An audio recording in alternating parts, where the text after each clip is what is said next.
Hey guys, what's up? Welcome back here to today's edition of Intuitive Angling, and really appreciate you guys swinging by the channel and spending some of your day with me. And guys, today I want to talk about what some of my buddies that fish the three major circuits, the NPFL, the Bassmaster Elite Series circuit, and the Bass Pro Tour, are telling me off the record, behind the scenes, that they don't want to get out.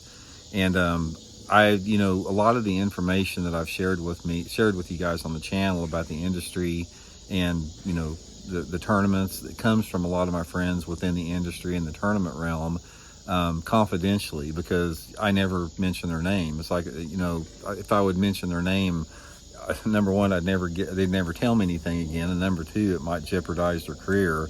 So this is sort of an off the record conversation that I have with these people that is very critical, because if we didn't have it, it's the same in any type of a world events or news or whatever. It's very critical to have people that are willing to share stuff for the sake of transparency, because there's nothing worse in our society if people in positions of power keep things secret. We got to have transparency, and we got to have transparency that is honest. There's a big difference between gaslighting and being dishonest with transparency and being honest with transparency. So anyway, I'm going to share with you guys the vibe of what's going on with that in today's video. Also, guys, before we get started, a couple quick things here. Just wanted to remind you guys, have heard me talking about it. Guys, if you want to try something that works really good in September and October, guys, pick up a couple of these Megabass sleeper craws. These things are freaking awesome. Late summer, early fall. Just flip it and pitch it, guys, around whatever cover you like to fish. It's super weedless. It's got that hook buried inside of it there. It's got a keel weight on the bottom. Pitch it around docks, lay down trees, grass beds. Super, super awesome bait this time of year. So I'll put the sleeper craw link in the description of this video through my Tackle Warehouse link if you guys would like to pick up a couple bags or a couple packs there. Really appreciate that.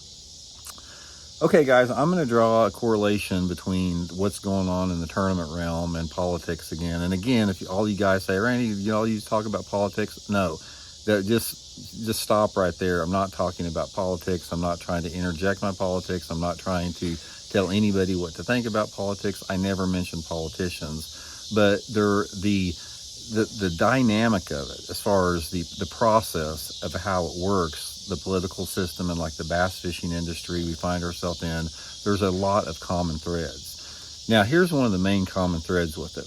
In order to, basically in our political system today, which is really broken, in order to get a political position, in order to win office anywhere, excuse me, you got to have big financial backers. That's the broken system that we have ever since the Citizens United decision that, allowed unlimited money in politics. You got to have money in politics in order to get elected to anything. And the problem you have with that is, you take, say, for example, you got somebody who wants to run for office, and there's a business or there's a company that, wants somebody in the position of power to lobby for them and to push their interests, their special interests. They will start donating, lots of money to help this person get elected. They will basically fund their campaign. So obviously, if this person is elected, they expect a return on their investment, and therefore the politician becomes corrupted. They lose their backbone, and instead of voting out of their conscience and their ethics, they vote for the special interest groups of the people that put them in positions of power. And the thing about that is, they don't ever say anything bad about that will rock the boat, because if they rock the boat, they're going to get penalized for it. They're going to get reprimanded. They may lose their position of power. So most of the politicians toe the line. They do what they're told. They're basically puppets. They're basically yes men. And it's just a messed up system. So this is what we sort of have, what some of my pro buddies have been telling me about the tournaments. It's not exactly the same, but there's a lot of similarities here. What these guys are saying, what they're saying and not talking about publicly, is two different things. They're telling me this stuff out of frustration privately, but they're not sharing it publicly, because just like the politicians, they can't do it. They cannot let their positions be known publicly, because it would hurt their standings within the tournament organizations. It might violate some of the the contract agreements about they can't say a bad word or they can't say a bad peep about the, what's going on with, within the tournament organizations. So they have to be quiet. They have to be, mind their manners. They can't ruffle any feathers. They can't make any posts that are, controversial or any derogatory in any manner. And these people, they agree to do that because by signing the contract, you agree to do that. But inherently it's messed up. I mean, it's like if you basically have to be quiet and keep your mouth shut because you think that you're in fear of losing the position that you have, because if you're vocal, you're going to lose that position. Guys, let me stop this for a second. The boys are beating on something out there. Sorry about that, guys. How they get the boys quieted down in the garage out there. So anyway, you can get what I'm talking about. In politics, if you're going to rise to positions of power, fall in line, keep your mouth shut, don't say a bad word, or you're out of here. And to a large degree, what they're telling me, my buddies in the tournament, it's like they're telling you, keep your mouth shut, sit down. If you open your mouth and if you say anything bad, you're going to be out of here. Sort of the same deal with that.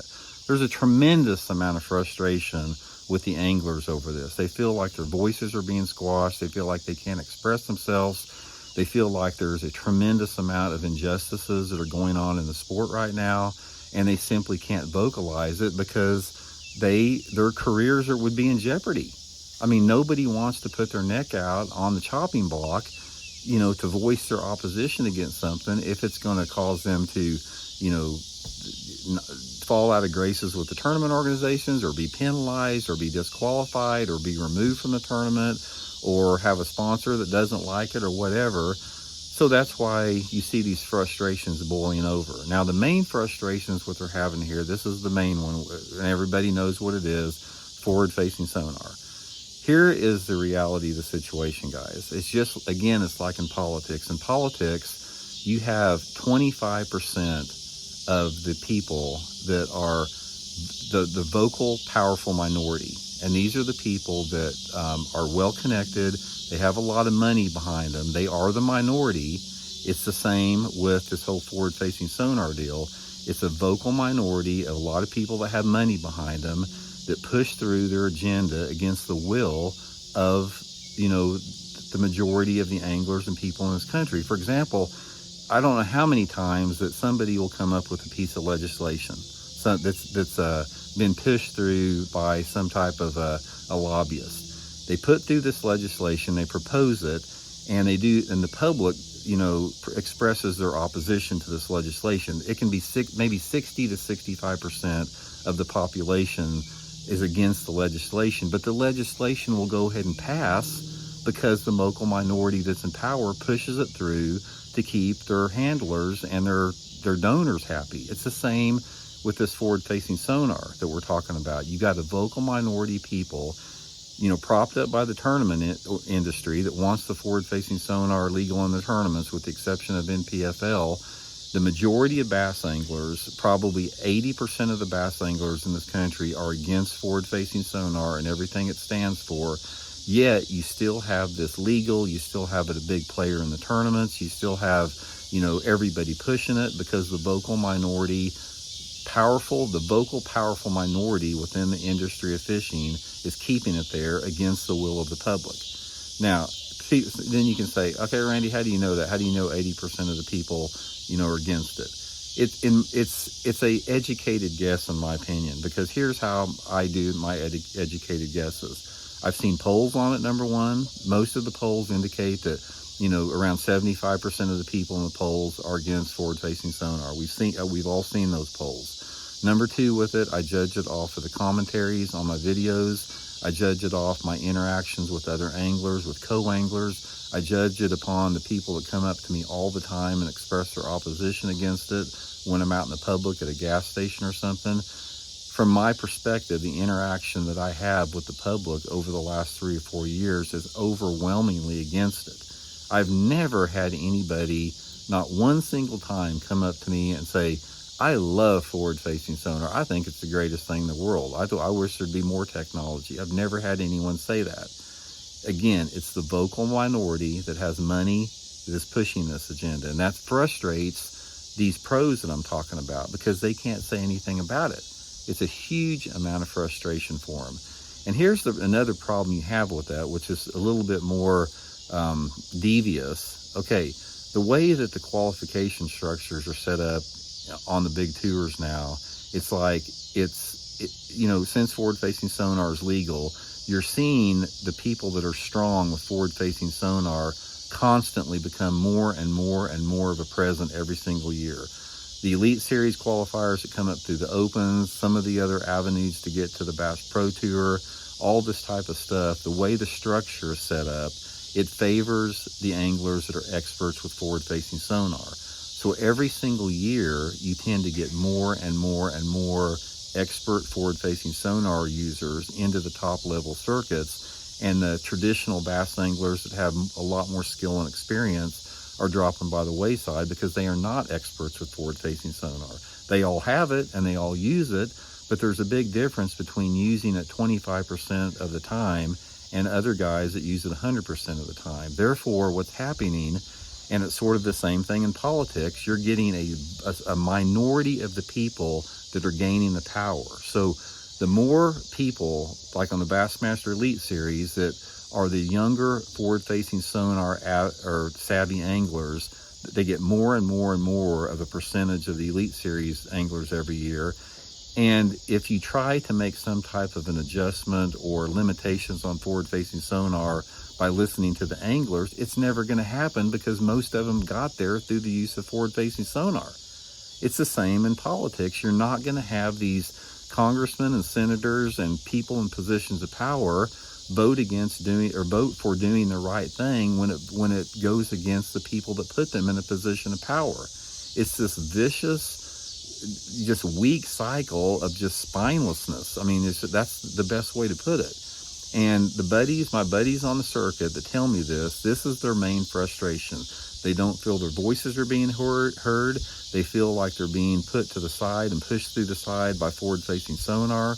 They feel like the vocal minority is in control of the organizations. They feel like the organizations are not in good hands. It's the same stuff I've talked about on the channel for years, guys. And like I said, when they call me up and say this, it's just like, what do you do about it? I mean, until there's a large enough group of people that basically, get together as an overwhelming force and publicly express their opposition to something, that's never going to change. It's just like, we'll go back again to the politics. Let's say, for example, there's an issue that everybody knows wrong, that everybody knows is screwed up. Yet, if one person comes out against it, they're going to be attacked and villainized for coming out against that position. But if you had the majority of the senators and congresspeople or whatever come out and say, this is messed up, we're not going to vote for this, then there's power in the numbers. And it's the same with tournament fishing, guys. It's like there's power in numbers. And if people would organize and come together as a collective group, they could make any change they wanted to within the tournament structures. But right now, everybody is trying to protect their own little piece of the pie. They don't want to lose it. They've worked hard to get there. They want to. It's like the politician does not want to lose their power. They love their 15 minutes of fame. They love their power. It's the same with somebody in the top level tournament circuit. They've worked their butt off to get there, and they don't want to lose it. They don't want to get kicked back down to the AAA circuit, so they toe the line. But again, like you said, if all those people would get together and say, hey, we're not going to fish this next tournament. It's like, until we make some changes here, we're going to boycott this tournament. But that takes courage. That takes putting, principle over, things that are just more of a short-term interest. And this is nothing new, guys, with the tournaments. I mean, we've had this problem to some extent for a long time, but it's never been to this level, with what we see in the sport right now. So anyway, like I said, guys, there's a bunch of dudes out there that are fishing professionally that are very unhappy with what's going on. You just don't hear about it. What you do hear about is from the vocal minority that they are supported by people. They are supported by the power brokers within the industry, and they feel safe for them to say something. It's like they are allowed to voice their approval for something without any repercussions. But if somebody comes out against it, there could be hell to pay. And it's just a messed up situation. It's messed up in business, it's messed up in tournament fishing, it's messed up in politics. It goes back to what we've been saying here on the channel all the time. Money and power corrupts everything. Everything.